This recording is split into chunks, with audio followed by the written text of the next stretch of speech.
રૂપી મધુબિંદુઓ. પ્રસ્તાવના. સંસ્કૃત સાહિત્યમાં સુભાષિતોનો અખૂટ ખજાનો છે. આવા સુભાષિતો ક્યારેક કોઈ મહાકાવ્યમાં, ક્યારેક કોઈ રૂપકમાં, ક્યારેક કોઈ શાસ્ત્ર ગ્રંથમાં, તો વળી ક્યારેક મુક્તક તરીકે લોકમાનસમાં સ્થાન પામેલા હોય છે. આ સુભાષિતોમાં વૈચારિક તત્વ ઉપરાંત ક્યારેક શાબ્દિક ચમત્કૃતિ, કોઈ અલંકારની વિશિષ્ટ યોજના, અર્થનું ગાંભીર્ય તથા ક્યારેક કોઈ કુટક તત્વ પણ નિહિત હોય છે. અહીં આ પ્રકારના વૈવિધ્યસભર 6 સુભાષિતો જુદા જુદા ગ્રંથોમાંથી સંગ્રહિત કરવામાં આવ્યા છે. દરેકનો છંદ અને વિષય અલગ અલગ જ છે.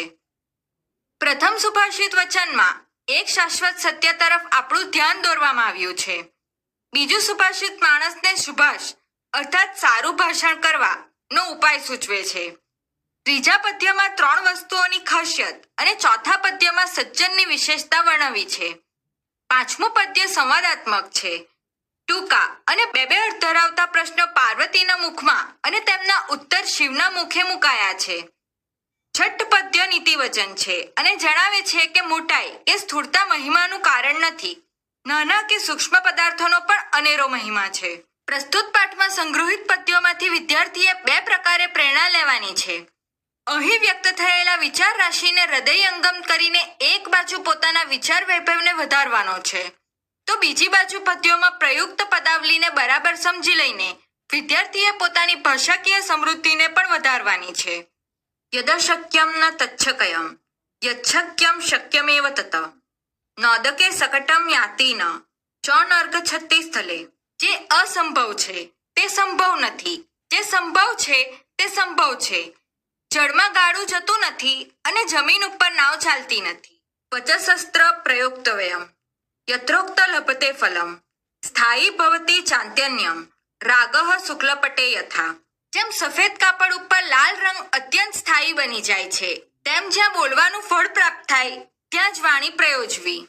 વાર્તા ચ કૌતુકવતી વિમલા ચ વિદ્યા લોકોત્તરમ પરિમલક્ષ્યમ કુરનાગનાભે તૈલસ્ય બિંદુરવિ વારિણી દુર્નિવારમ એતત્ત્રયમ પ્રસરતી સ્વયમેવ ભૂમો. કુતૂહલ જગાડે તેવા સમાચાર, નિર્મળ વિદ્યા તથા હરણની નાભીમાં રહેલી અસામાન્ય સુગંધ રોકવા અત્યંત મુશ્કેલ છે.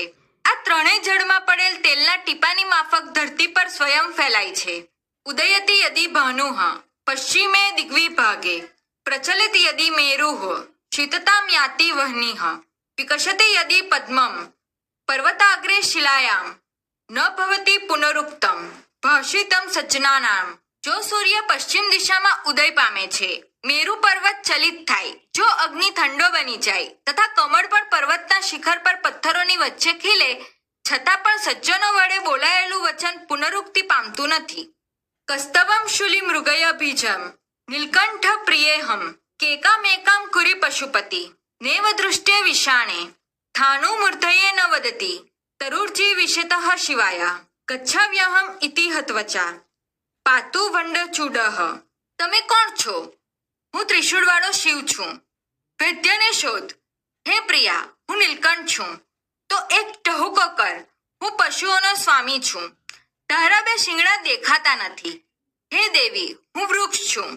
વૃક્ષ તો બોલતું નથી. હે ભોળી, હું શિવાનો પ્રાણનાથ છું. જો તું શિયાળવીનો પતિ હોય તો વનમાં જા. આમ પત્ની સાથેના સંવાદમાં જેમને બોલતા બંધ કરી દેવાયા છે, તેવા શિવ તમારું રક્ષણ કરો.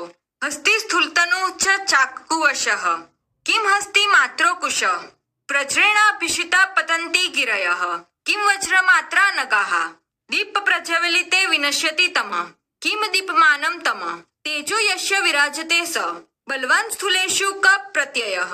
ભારે શરીરવાળો હાથી અંકુશ વડે વશ થાય છે.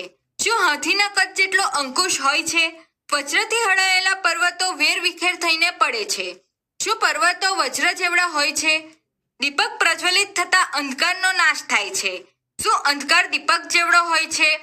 જેનું તેજ શોભે છે તે બળવાન છે. સ્થૂળતામાં શો વિશ્વાસ?